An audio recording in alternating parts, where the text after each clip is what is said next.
Have you ever had an experience where you woke up and your body was completely paralyzed? You found yourself just simply frozen, not being able to talk, scream, shout, call for help, get up, nothing. Well, that's sleep paralysis. If you want to hear a little bit more about sleep paralysis, stand by for the rest of the video.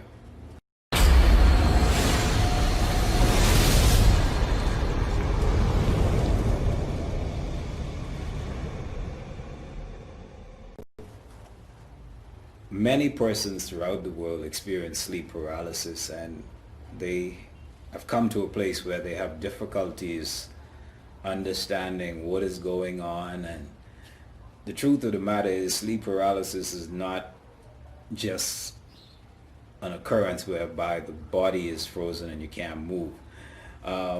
One of the things that I would say more than 99% of persons who undergo any episode of sleep paralysis will experience is while they're in the midst of this sleep paralysis, they either sense another being or entity in the room, or they see what they describe as an old hag, or they see this big man in a trench coat and shadow form hovering over them while they're in this position of being stuck.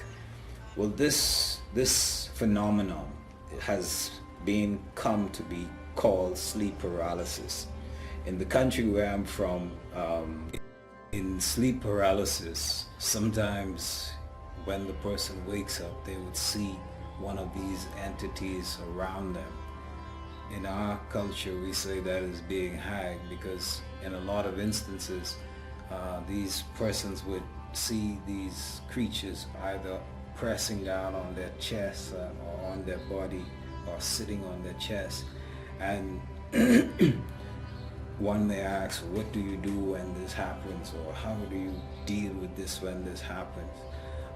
In the instance of little children, it was a cultural thing in my country to tie a black piece of cloth around the hand of the infant, because what we find is people don't realize is because of the purity of the infant's soul, and the fact that it hasn't really cemented itself by its crown chakra fully in the body, it is still in between. When I make reference to the top of the head, it is because what you call the mole, or the soft spot in the brain on the head of the child, that is very, very soft when it is just born. This area you find is where the soul at birth enters into the body, but that'll be for another video. And over a period of time, it calcifies and hardens and locks that portion of the soul into this body to deal with this body and its development and life. But in terms of the sleep paralysis, what we find is when this is happening to you, if this happens to you, first thing, don't be afraid. I know that's difficult to be hearing, right? But if you one thing that works is Psalms 23 of the Bible. The Lord is my shepherd, I shall not want, so on and so forth. That and basically calling upon the higher source, upon one's creator.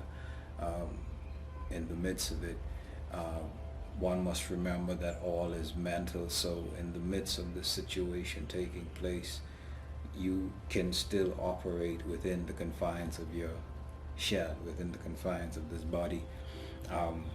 So moving even further,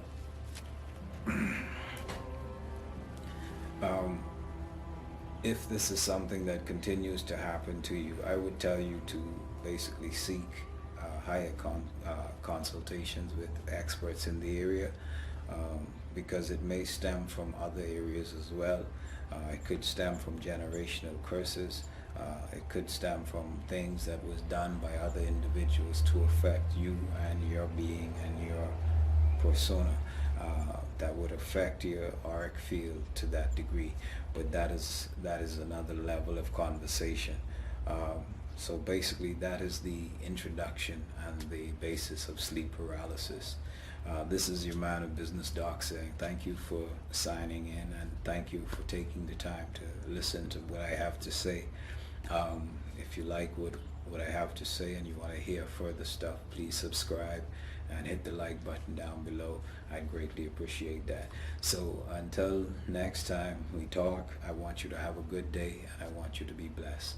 Have a good one. Doc signing out.